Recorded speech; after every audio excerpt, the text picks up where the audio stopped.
Hello students, आज का हमारा टॉपिक है circular flow of income. Hindi में इसको बोलते हैं आय का चक्रीय प्रवाह। आय का चक्रीय प्रवाह मैक्रो इकोनॉमिक्स मतलब समष्टि अर्थशास्त्र का एक बहुत ही प्रोमिनेंट टॉपिक है, क्योंकि जो इनकम होती है, आय होती है, वो मुद्रा के फॉर्म में होती है। हमें जो भी इनकम प्राप्त होती है वो मनी के रूप में होती है, इसलिए इसको सर्कुलर फ्लो ऑफ मनी भी बोलते हैं।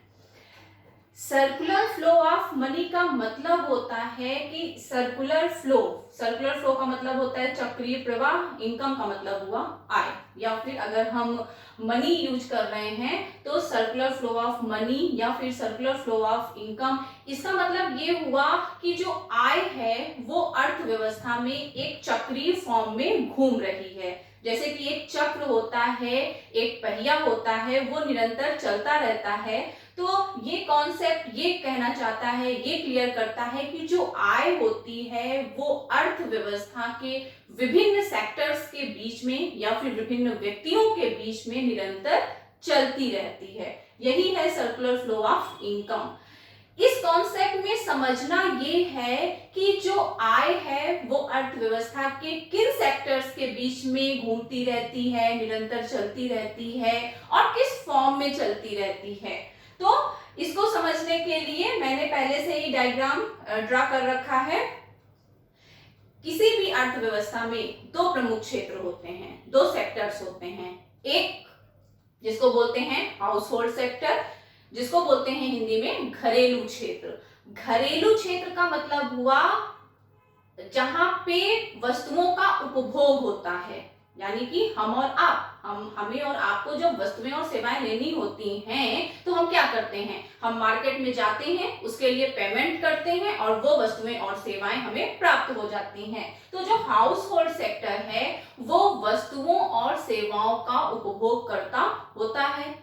लेकिन जो हाउस होल्ड सेक्टर है वो केवल वस्तुओं और सेवाओं का उपभोग करता ही नहीं होता है, बल्कि क्योंकि हम आय भी कहीं ना कहीं से अर्जित करते हैं। और हम आय कैसे अर्जित करते हैं, क्योंकि प्रत्येक व्यक्ति जो भी आय अर्जित कर रहा है वो उत्पत्ति के साधन के मालिक के रूप में अपनी सेवाएं दे रहा है।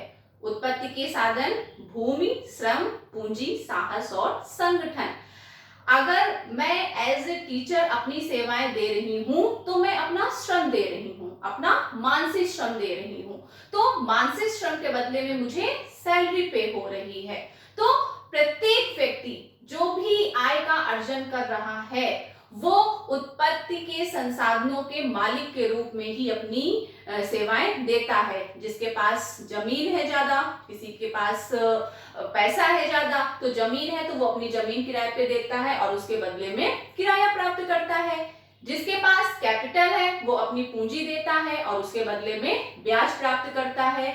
जिसके पास श्रम है, चाहे वो शारीरिक श्रम हो और चाहे वो मानसिक श्रम हो, प्रत्येक प्रकार की जो जॉब्स होती हैं, जो सर्विसेज होती हैं, वो कहीं ना कहीं मानसिक श्रम में आती हैं। श्रम का मतलब केवल मजदूर द्वारा किया जाने वाला श्रम नहीं होता है।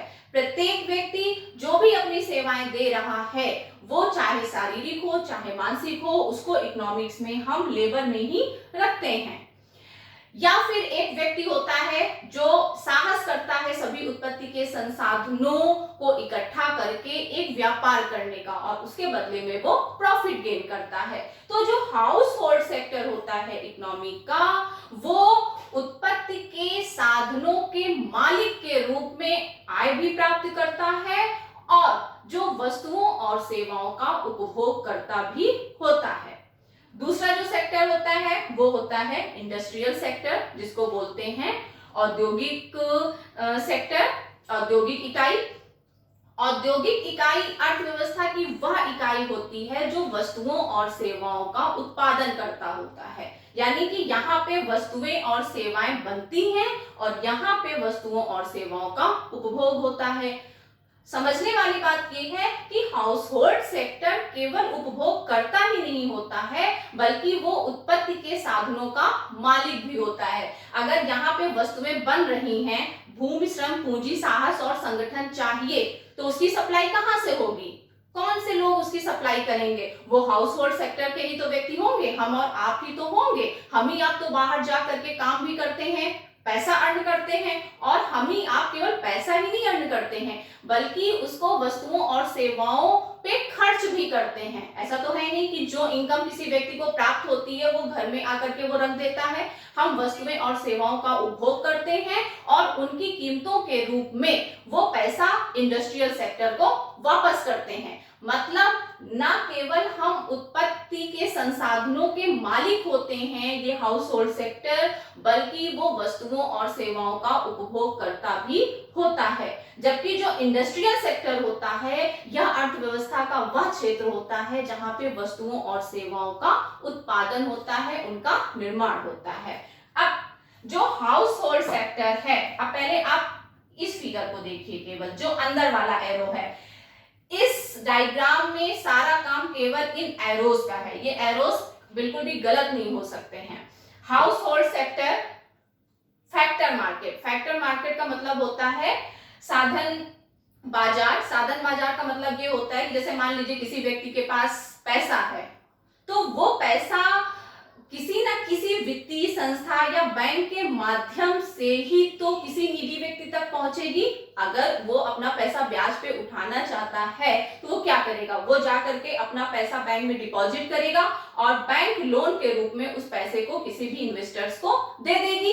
ठीक है, तो ये जो फैक्टर मार्केट है ये वो मार्केट होता है जहां पे सभी प्रकार के जो उत्पत्ति के संसाधन होते हैं वो आपको मिलते हैं। फैक्टर मार्केट मार्केट में नहीं पड़ा हुआ है या खड़ा हुआ है कि चलिए किसी को लेबर चाहिए या फिर किसी को कैपिटल चाहिए तो वो कहां से लेगा? वो फैक्टर मार्केट से लेगा। तो जो हाउस होल्ड सेक्टर है वो लैंड, लेबर, कैपिटल और इंटरप्रेन्योर के रूप में या फिर ऑर्गेनाइजेशन के रूप में अपनी सेवाएं इंडस्ट्रियल सेक्टर को देता है।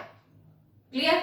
और जो इंडस्ट्रियल सेक्टर है वो इनकी कीमतों के रूप में या फिर इनके पारितोषिक यानी कि उसके एवज में, जो किसी ने अगर लैंड दिया है तो उसके बदले में रेंट देगा, अगर किसी ने लेबर दिया है तो उसके बदले में वेज देगा, अगर किसी ने कैपिटल दिया है तो उसके बदले में इंटरेस्ट देगा। हाउस होल्ड सेक्टर अपनी सेवाएं, अपने साधन फैक्टर मार्केट के थ्रू इंडस्ट्रियल सेक्टर को देते हैं। जो इंडस्ट्रियल सेक्टर है वो सेवाओं के बदले में उनको मुद्रा देते हैं। देखिए, पहले आप केवल इस चीज को समझिए। हाउस होल्ड सेक्टर ने फैक्टर मार्केट के थ्रू इंडस्ट्रियल सेक्टर को भूमि, श्रम, पूंजी, साहस और संगठन दिया। ठीक है, अगर कहीं पे कोई वस्तु बन रही है तो वो व्यक्ति ही होते हैं जो भूमि, श्रम, पूंजी, साहस और संगठन प्रोवाइड कराते हैं। किसके माध्यम से? फैक्टर मार्केट के माध्यम से। फिर यहाँ पे वस्तुएं और सेवाएं बनती हैं।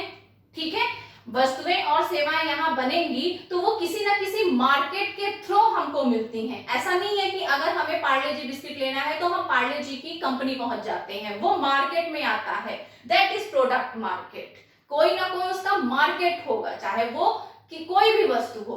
उस मार्केट के through industrial sector product market के थ्रू वही वस्तुएं और सेवाएं हम तक पहुंचाता है।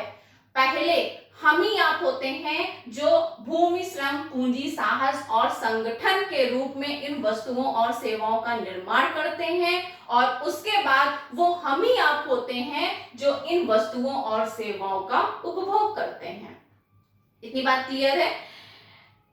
जब उत्पत्ति के संसाधनों के रूप में house hold sector factor market के थ्रू औद्योगिक क्षेत्र को अपनी सेवाएं देता है तो फ्री में तो हम अपना कुछ भी नहीं दे रहे हैं। ना कोई व्यक्ति अपना पैसा देगा, ना ही कोई व्यक्ति अपनी जमीन देगा, ना ही कोई अपना लेबर देगा। उसके बदले में हमें क्या मिलता है? उसके बदले में हमें पैसा मिलता है। अगर कोई अपनी भूमि दे रहा है तो उसके बदले में उसे किराया मिलेगा। अगर कोई अपना लेबर दे रहा है तो उसके बदले में उसे वेजेस मिलते हैं। और अगर कोई व्यक्ति अपनी कैपिटल दे रहा है तो उसके बदले में उसको इंटरेस्ट मिलेगा। लेकिन ये किस फॉर्म में होता है? ये मुद्रा के फॉर्म में होता है। क्यों? क्योंकि हम मॉनिटरी इकोनॉमी में हैं। प्रत्येक वस्तु की कीमत हम मुद्रा के रूप में मापते हैं।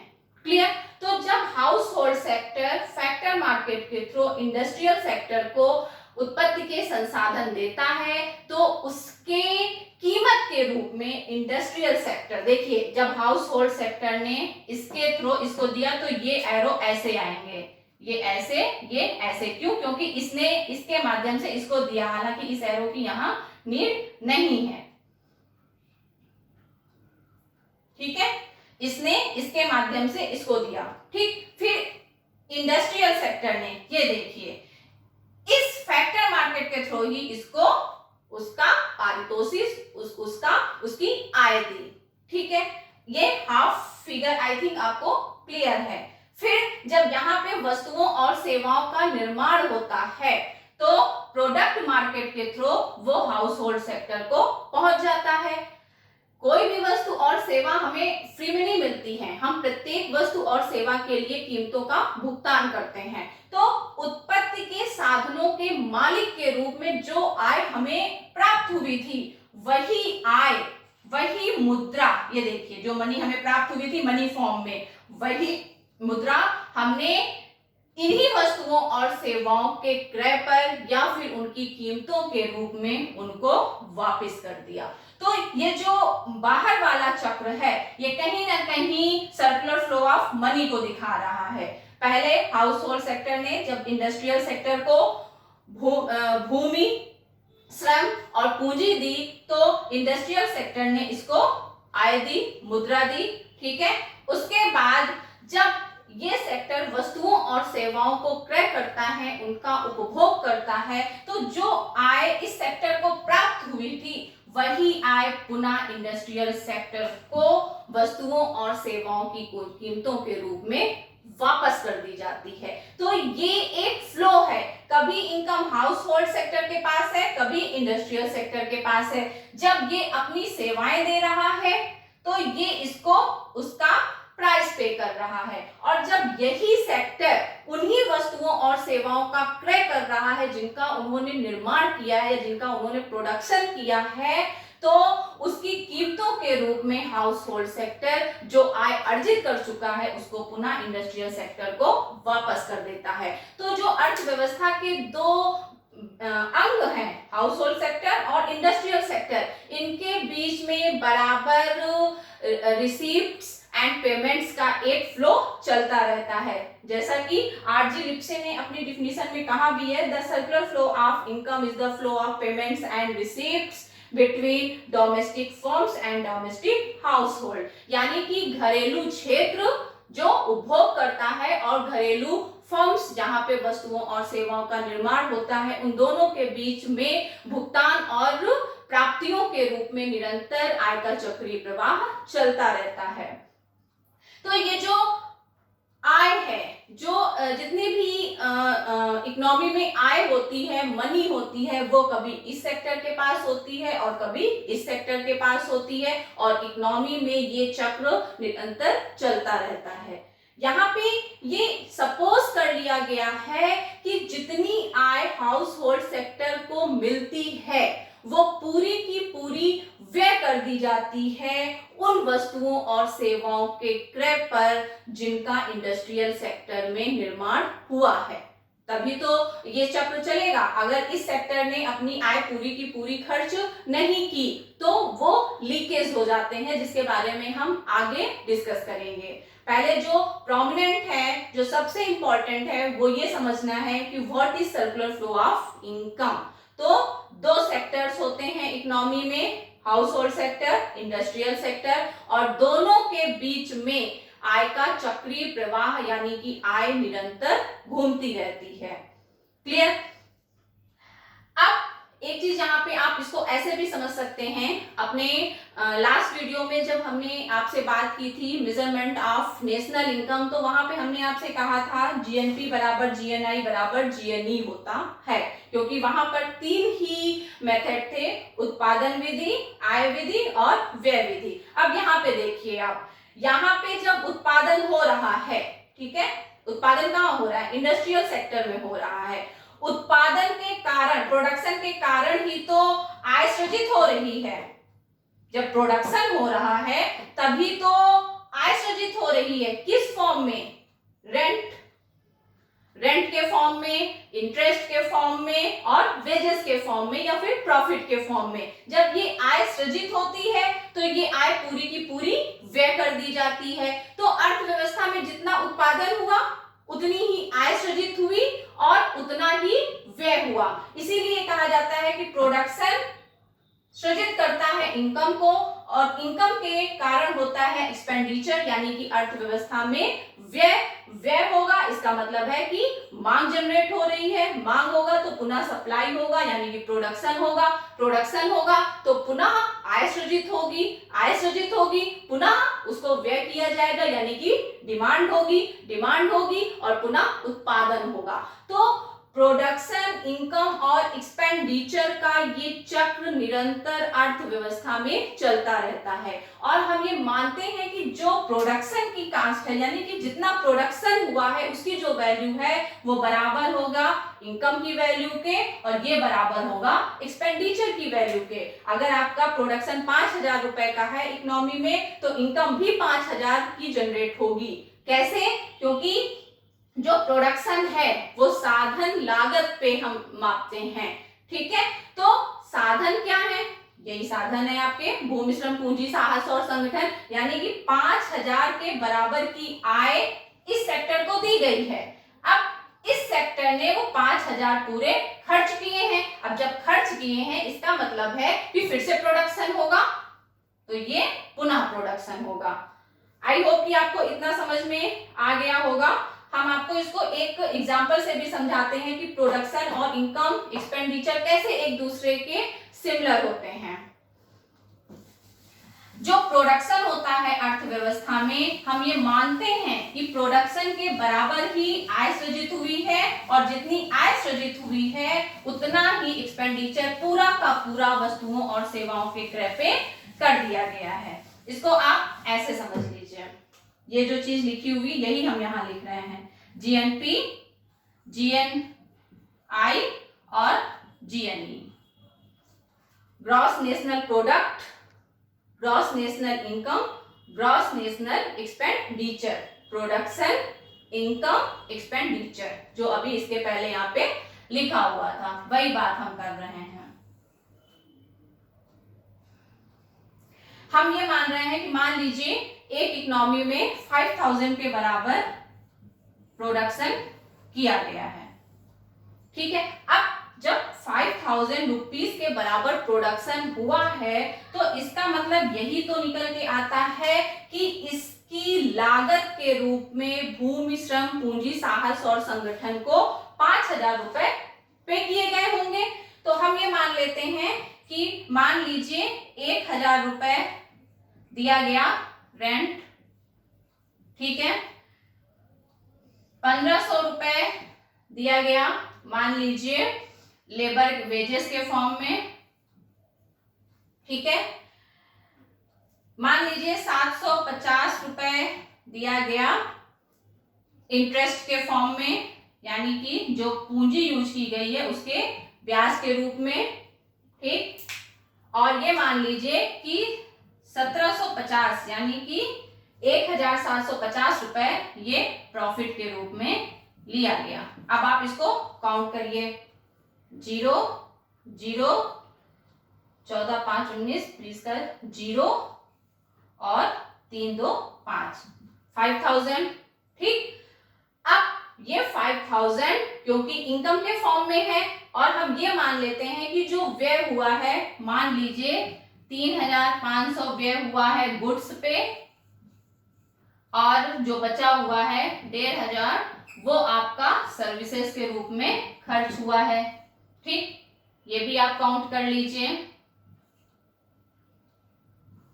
5,000, ठीक, और ये तो आपका 5,000 है ही। देखिए जो प्रोडक्शन है इकोनॉमी में, अगर 5,000 का प्रोडक्शन है तो इसका अर्थ ये हुआ कि उत्पत्ति के साधनों को 5,000 की आय दी गई है, ठीक है, विभिन्न फॉर्म्स में, रेंट, वेजेस, इंटरेस्ट, प्रॉफिट, अगर इसको आप जोड़ेंगे तो उतना ही तो निकल के आएगा जो प्रोडक्शन की वैल्यू है, ठीक है। अब जितना आय प्राप्त प्राप्त हुई है, जितनी भी इकोनॉमी में आय जनरेट हुई है, वो सारी की सारी गुड्स और सर्विसेज के परचेज पे खर्च कर दी गई है, यानी कि उसको पुनः व्यय कर दिया गया है। अब 5,000 का प्रोडक्शन हुआ, 5,000 की आय हुई, 5,000 ही व्यय हो गए। तो जब व्यय होंगे यानी कि पुनः डिमांड होगी तो पुनः ये प्रोडक्शन का चक्र चलेगा, फिर प्रोडक्शन होगा, फिर इनकम जनरेट होगी, फिर वो पूरी की पूरी व्यय हो जाएगी और पुनः डिमांड होगी और पुनः प्रोडक्शन होगा, यानी कि उत्पादन, आय और व्यय का एक चक्र अर्थव्यवस्था में चलता रहता है। इसीलिए कहते हैं कि इकोनॉमी में जीएनपी बराबर जीएनआई बराबर जीएनई होता है, यानी कि उत्पादन जो एक इकोनॉमी में होता है वो इकोनॉमी की कुल आय के बराबर होता है, जो कि पुनः कुल व्यय के बराबर होता है। तो जो सर्कुलर फ्लो ऑफ इनकम है एक बहुत ही इजी कॉन्सेप्ट है। अभी आगे ये थोड़ा सा डिटेल्ड आपको पढ़ना है कि 2 सेक्टर इकोनॉमी, 3 सेक्टर इकोनॉमी और 4 सेक्टर इकोनॉमी में किस प्रकार से circular flow of income work करता है, क्योंकि जो आय होती है वो पूरी की पूरी खर्च नहीं होती है। तो जब एक लीकेज इकोनॉमी में होता है तो उसका इंजेक्शन यानी कि किस प्रकार से उसको कंपेंसेट किया जाता है, ये हम अपने नेक्स्ट वीडियो में आपको समझाएंगे। इस वीडियो में आप इतना समझिए कि सर्कुलर फ्लो ऑफ इनकम क्या है। 2 लाइन में लास्ट में समरी के फॉर्म में हम आपको बताते हैं कि अर्थव्यवस्था में 2 क्षेत्र होते हैं, एक होता है घरेलू क्षेत्र, दूसरा होता है व्यवसायिक क्षेत्र या फिर जिसको बोलते हैं औद्योगिक क्षेत्र। जो घरेलू क्षेत्र होता है वो उत्पत्ति के संसाधनों का मालिक होता है तथा वस्तुओं और सेवाओं का उपभोग करता होता है। ठीक, जो घरेलू क्षेत्र है वो भूमि, श्रम, पूंजी, साहस और संगठन के रूप में अपनी सेवाएं औद्योगिक क्षेत्र को देता है, जिसके बदले में औद्योगिक क्षेत्र घरेलू क्षेत्र को आय देता है, मुद्रा देता है। औद्योगिक क्षेत्र में जिन वस्तुओं और सेवाओं का उत्पादन होता है उनका उपभोग घरेलू क्षेत्र के द्वारा किया जाता है, क्योंकि जो हाउस होल्ड सेक्टर होता है वो न केवल उत्पत्ति के साधनों का मालिक होता है बल्कि वो उपभोगकर्ता भी होता है और कीमत के रूप में जो आय उसको उत्पत्ति के स्वामी के रूप में प्राप्त हुई है, वस्तुओं और सेवाओं की कीमतों के रूप में पुनः उसी आय को औद्योगिक क्षेत्र को वापस कर दिया जाता है। यानी कि जो आय पहले इंडस्ट्रियल सेक्टर के पास थी वो बाद में घरेलू क्षेत्र के पास आई। क्यों? क्योंकि घरेलू क्षेत्र ने अपनी सेवाएं इंडस्ट्रियल सेक्टर को दी। उसके बाद जो आय हाउस होल्ड सेक्टर के पास है वो पुनः इंडस्ट्रियल सेक्टर के पास आई। क्यों? क्योंकि इंडस्ट्रियल सेक्टर ने जो जिन वस्तुओं और सेवाओं का निर्माण किया था उनकी कीमतों के रूप में पुनः वही आय इंडस्ट्रियल सेक्टर के पास पहुंच जाती है। पुनः वस्तुओं का निर्माण होगा, फिर जो हाउस होल्ड सेक्टर है वो अपनी जो सेवाएं हैं उनको इंडस्ट्रियल सेक्टर को देगा और पुनः वस्तुओं और सेवाओं की कीमतों के रूप में वही आय इंडस्ट्रियल सेक्टर के पास पहुंच जाती है। तो ये आय का एक प्रवाह निरंतर अर्थव्यवस्था में चलता रहता है। आई होप कि आपको जो बेसिक कॉन्सेप्ट है सर्कुलर फ्लो ऑफ इनकम का वो समझ में आ गया होगा। Thank you very much.